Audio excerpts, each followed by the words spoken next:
আর ওই মন্দিরে যতবার আমরা গেছি জানো তো আমার পুরো শরীরটা শিউরে ওঠে। কেন জানো তো, মানে ওই ঠাকুর তো পূজারীর শরীর ভিতরে আসে যখন পুজোটা শুরু করে, ভীষণ ভয় লাগে। তুমি কি জন্য গেছো, কি কারণে গেছো, তোমার কি কষ্ট মনের ভিতরে, সব কিছু তুমি বলার আগে বলে দেয়।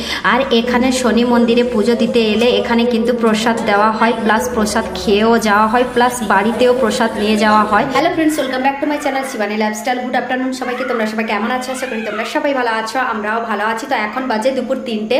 তো আমি আমার ব্লগটা আজকে দুপুর 3টে থেকে স্টার্ট করলাম। তো যারা আমার চ্যানেলে নতুন আছো প্লিজ তারা সাবস্ক্রাইব করে আমাকে সাপোর্ট করো। তো দুপুরের 3টে বেজে গেছে, দেখতেই পাচ্ছ আমরা রেডি হয়েছি, কোথায় একটা যাব।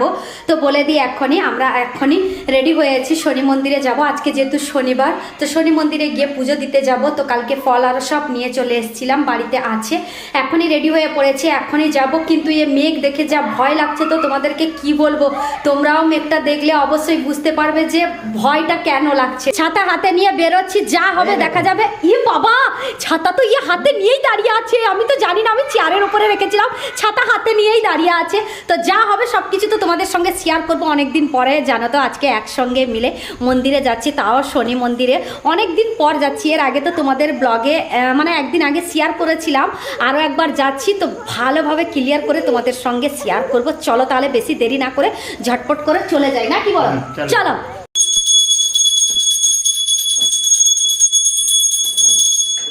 মন্দিরে পৌঁছে গেছি আমরা, এসে দেখি পুজোটা অলরেডি স্টার্ট হয়ে গেছে। তো রাস্তার ভিডিওটা নিতে পারিনি, কারণ প্রচণ্ড বৃষ্টি হচ্ছিল, কষ্ট করে তিনজনেই ভিজে মন্দিরে তো পৌঁছে গেছি।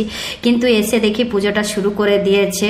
জানি না আজকে এত তাড়াতাড়ি কেন শুরু করলো। তো তারপরে দেওয়ালে লেখা আছে, জানতে পারলাম যে আগে 4টা থেকে পুজো শুরু হতো, কিন্তু আজকে মানে আজকে না, এর কয়েকদিন আগে মানে 2 সপ্তাহ আগে থেকে শুরু হয়েছে 3টা থেকে। তো আমরা অলরেডি 1 ঘন্টায় দেরি করে ফেলেছি, সেই জন্য নিজেকেই পুজো করতে হচ্ছে, সেটা দেখতেই পাচ্ছ। না হলে প্রত্যেকবারই কিন্তু ওই পূজারি পুজো করতেন, কিন্তু এখন পূজারি নেই জানো তো, মানে মন্দিরে আছে কিন্তু বাইরে নেই। আমরা যতবার গেছি জানো তো ওই পূজারি পুজো করতেন, মানে পুজো স্টার্ট হওয়ার আগেই কিন্তু আমরা পৌঁছে যেতাম। কিন্তু এবারে টাইমটা চেঞ্জ করে দিয়েছে বলেই সেই জন্য আমাদের দেরি হয়ে গেছে। তো যাই হোক, ওই গাছটার নাম আমি জানি না। যখন মানে বামন ঠাকুর পুজো করে জানো তো মন্দিরের ভিতরে ঠাকুরকে, তার আগে ওই গাছে পুজো করে নিত, তারপরে গিয়ে মন্দিরের ভিতরে পুজো করা হয়। তো আমরা প্রথমে এসে ধূপ আমাদেরকে দিয়ে দিল। তো ধূপটা নিজেদেরকেই পুজো করার জন্যই ধূপটা দিল। তো আমরা দুজন মিলে পুজোটা করছি দেখো। আর ওই গাছের চারপাশে 5বার নালে 7বার নালে 3বার ঘোরা হয়, কিন্তু আমরা 5বার ঘুরিনি, ঘুরেছি 3বার। তো আমাদের 3বার ঘোরা হয়ে গেছে। তো 3বার ঘুরে ওই গাছের গোড়ায় ধূপ আমরা দিয়ে দেবো। আর ওই মন্দিরে যতবার আমরা গেছি জানো তো আমার পুরো শরীরটা শিউরে ওঠে। কেন জানো তো, মানে ওই ঠাকুর তো পূজারীর শরীর ভিতরে আসে যখন পুজোটা শুরু করে, ভীষণ ভয় লাগে। তুমি কি জন্য গেছো, কি কারণে গেছো, তোমার কি কষ্ট মনের ভিতরে, সব কিছু তুমি বলার আগে বলে দেয়। আর এই মন্দিরে যতজন আসে সবাই সবার প্রবলেম নিয়ে আসে, তো এখান থেকে কেউ খালি হাতে যায় না। তো ওই প্রবলেমের সলভ করে নিয়ে তবে গিয়ে যায়। খুবই ভালো লাগে এই মন্দিরে আসতে। তো আমার কিছুক্ষণ পরে ডাক পড়লো। তো আমার মানে আমি কোনো কারণের জন্য যাইনি, তো সেই জন্য আমাকে শুধু তুলসী পাতা, একটা সুতো আর তার সাথে একটা নেবু দিয়েছে।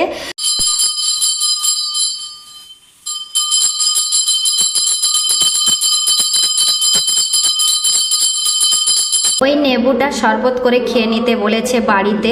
আর এখানে শনি মন্দিরে পুজো দিতে এলে এখানে কিন্তু প্রসাদ দেওয়া হয়, প্লাস প্রসাদ খেয়েও যাওয়া হয়, প্লাস বাড়িতেও প্রসাদ নিয়ে যাওয়া হয়। তো তোমাদের সঙ্গে কথা বলতে বলতে পুজোটাও শেষ হয়ে গেল। এবার দেখো পূজারি, দেখেছো পূজারি বেরিয়েছে মন্দির থেকে। তো সবাই আরতি নিচ্ছে, তাই ভাবলাম আমরাও আরতি নিয়ে নিই। তো আরতি নিয়ে নেওয়া হয়ে গেছে। এবার দেখো ঠাকুরের দর্শন, দেখতে পাচ্ছ? ওয়াও, ঠাকুরের দর্শন করলে যে কত মনটা খুশি লাগে, তো কি বলবো তোমাদের, ভীষণ মনটা শান্তি লাগে। খুব সুন্দর করে ঠাকুরকে সাজিয়ে পুজো করেছে। আর তারপরে প্রসাদের আয়োজনও আছে। এখানে দেখো সবাই মিলে প্রসাদ খাচ্ছে। দেখো আমার সোনামাও খাচ্ছে, ওর বাবাও খাচ্ছে, তাদের সাথে আমিও প্রসাদ খেয়ে পুজো শেষ করে বাড়ি চলে এলাম। মন্দির থেকে জাস্ট এক্ষণে বাড়িতে এলাম, এসে ড্রেস চেঞ্জও করে নিয়েছি। তো কর্ণাটকে শনি মন্দিরে পুজো কেমন করে হয় সব কিছুটা তোমাদের সঙ্গে শেয়ার করলাম।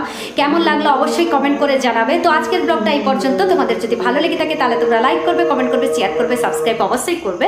যারা আমার চ্যানেলে নতুন আছো প্লিজ তারা সাবস্ক্রাইব করে আমাকে সাপোর্ট করো। সবাই ভালো থেকো, সুস্থ থেকো। আবার কালকে নতুন একটা ব্লগ নিয়ে তোমাদের সামনে চলে আসবো। বাই।